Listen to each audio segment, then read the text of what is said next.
میت کو جنازے کے بعد دفن کرنے کے سلسلے میں بھی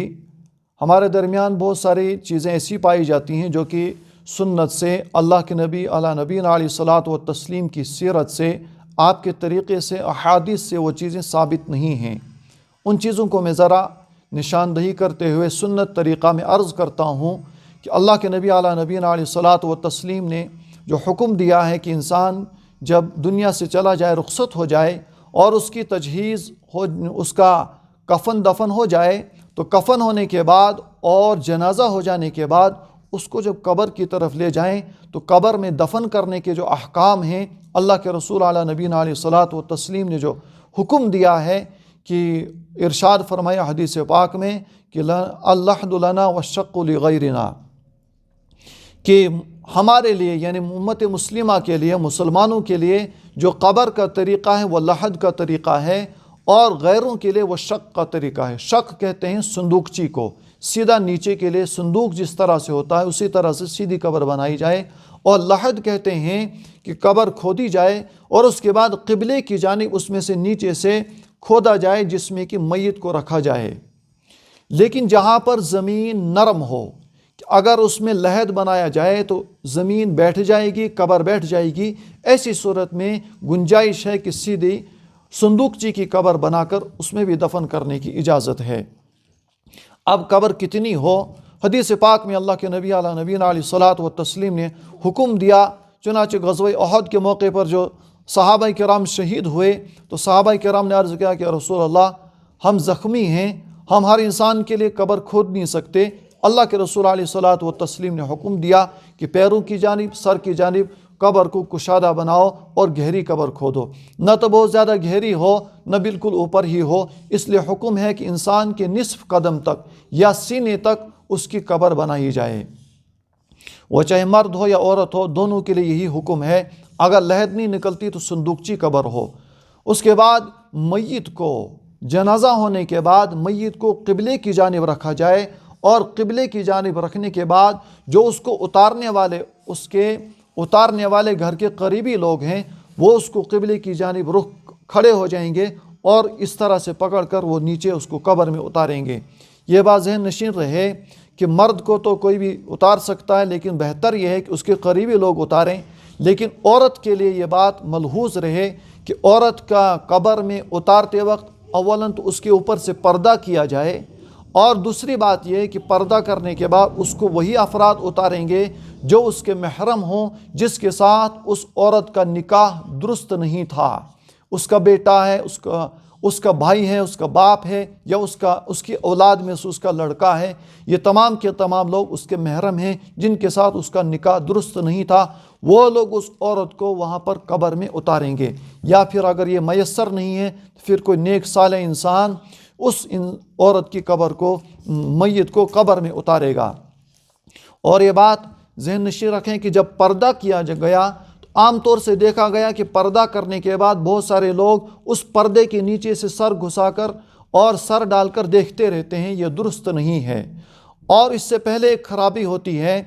کہ غسل دینے کے بعد یا جنازہ دینے کے بعد یا پھر قبر میں اتارنے کے بعد بہت سارے حضرات منہ دکھائی کرتے ہیں، یعنی اس کا چہرہ دکھاتے ہیں، حالانکہ اس کی کوئی شریعت میں اصل نہیں ہے۔ خاص طور سے جنازے کے بعد اور قبر میں اتارنے کے بعد چہرہ دکھانا درست نہیں ہے۔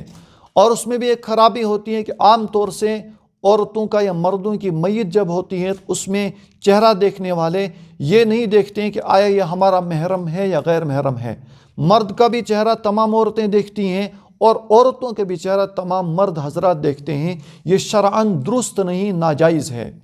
اور بہت سارے حضرات کو دیکھا کہ قبر میں اتارنے کے بعد اس کا منہ کھولتے ہیں اور کہتے ہیں کہ اس کو ذرا قبر دکھا دو، اپنی لحد دکھا دو، یہ بھی درست نہیں، شرعاً اس کا کوئی ثبوت نہیں ہے۔ تو عرض یہ ہے، قبر میں اتارنے کے بعد اب اس کی جو میت کے کفن میں جو سر کے اوپر اور پیروں کے نیچے اور درمیان میں جو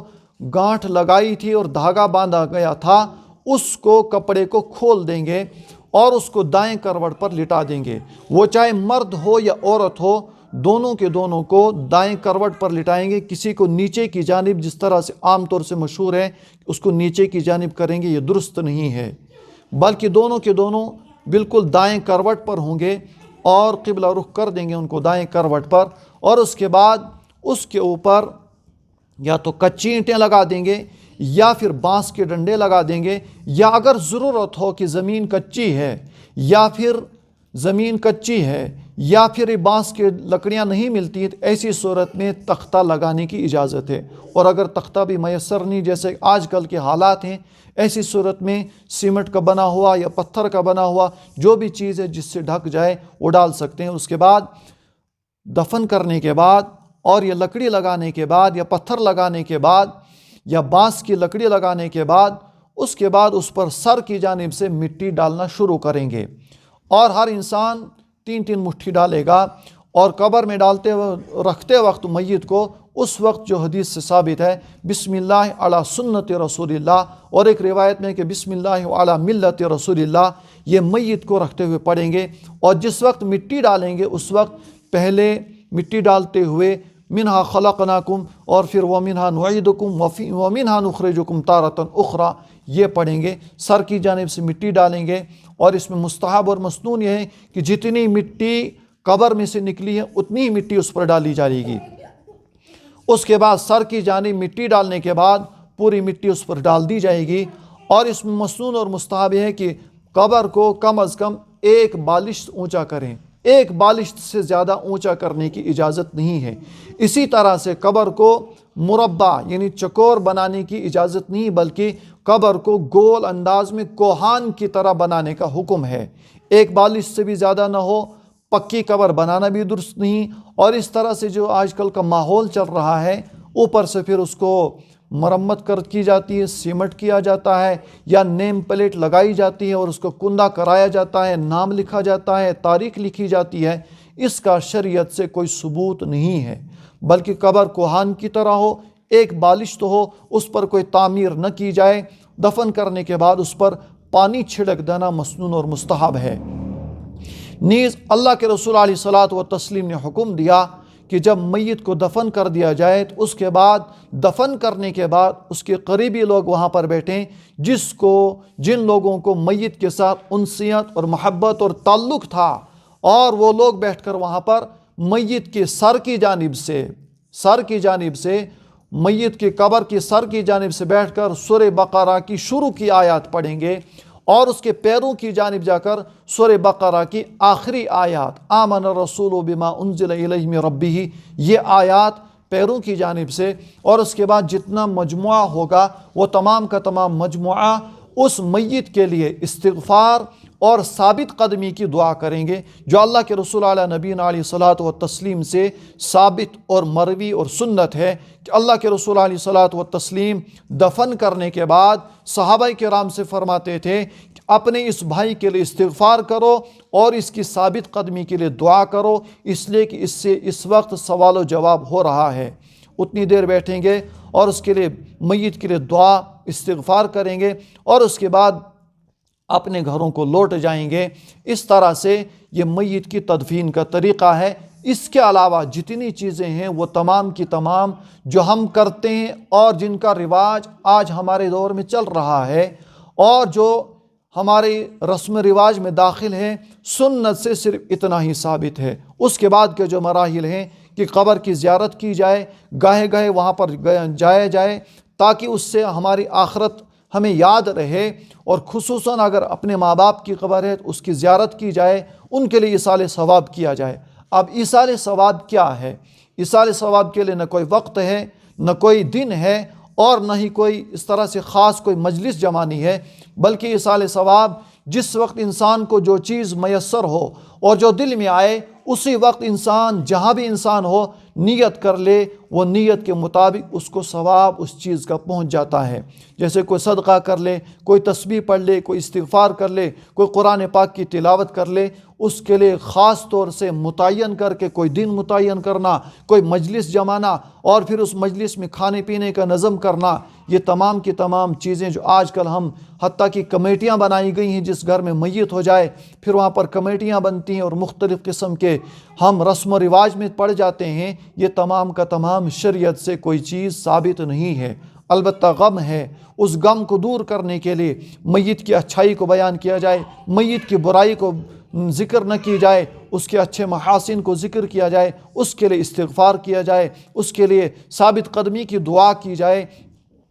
اور اس میں یاد رکھیں کہ بعض دفعہ بعض میت کو انجانے میں یا بے خبری میں یا بعض حالات کی وجہ سے اس پر جنازہ نہیں پڑھا جاتا ہے، ایسی صورت میں اس کو کیا جائے۔ تو چنانچہ حکم ہے، اللہ کے رسول علیہ الصلاۃ والتسلیم نے بھی راستے سے گزر رہے تھے، پوچھا کہ یہ کس کی قبر ہے، جو کہ تازہ قبر تھی۔ صحابہ کرام نے عرض کیا کہ فلانے صاحب کی یہ قبر ہے۔ اللہ کے رسول علیہ الصلاۃ والتسلیم نے صحابہ کرام کو اپنے پیچھے کھڑا کیا اور اس قبر پر ہی وہیں پر جنازہ ادا کیا۔ اس لیے جب تک انسان کو اطمینان ہو کہ میت کی لاش ابھی تک پھولی اور پھٹی ہوئی نہیں ہے، تب تک قبر پر اس کا جنازہ پڑھا جا سکتا ہے اگر بغیر جنازے کے اس میت کو دفن کیا گیا تھا۔ لیکن اس بات کو ملحوظ رکھیں، عام طور سے بہت ساری عورتیں بھی اپنی میت کو، اپنے شوہر کو یا اپنی ماں یا اپنے باپ کی جنازے کو کندھا دینے کے لیے نکلتے ہیں مردوں کے ہجوم میں۔ یہ سراسر غلط ہے اور اسلامی شریعت، اسلامی مزاج کے بالکل خلاف ہے کہ ایک عورت مردوں کے ہجوم میں نکلے اور اس کو کندھا دے۔ اور بہت ساری غلطیاں اس میں اور بھی مزید ہوتی ہیں کہ میت ہونے کے بعد پھر وہاں پر عورت کو لایا جاتا ہے، حق مہر معاف کروایا جاتا ہے، یا مرد کو لایا جاتا ہے، اس سے حق مہر معاف کروایا جاتا ہے۔ بچوں کو لاتے ہیں، وہ اپنی ماں کا دودھ اس کو معافی مانگتے ہیں، یا ماں آتی ہے اور اپنے بچے کو دودھ بخش دیتی ہے۔ یہ مختلف قسم کے رسم و رواج جس سے کہ اسلام کا ایک نقشہ جو ہے بدل جاتا ہے، یہ تمام کی تمام اسلام کے بالکل خلاف ہیں۔ اسلام کا اس سے کوئی تعلق نہیں ہے۔ میت دفن ہو گئی، اس کے لیے وہاں پر جو دعا کر لی گئی، اس کے بعد نہ تو قبرستان کے گیٹ پر، نہ ہی گھر آ کر، اور نہ کہیں راستے میں کوئی دعا کا کوئی ثبوت ہے، نہ کوئی طریقہ ہے، نہ شریعت سے اس کا کوئی جواز ملتا ہے۔ اللہ تعالی ہم سب کو زندگی اور زندگی کے آخری جو مراحل ہیں ان کو بھی سنت کے مطابق ادا کرنے کی اللہ تبارک و تعالی توفیق عطا فرمائے۔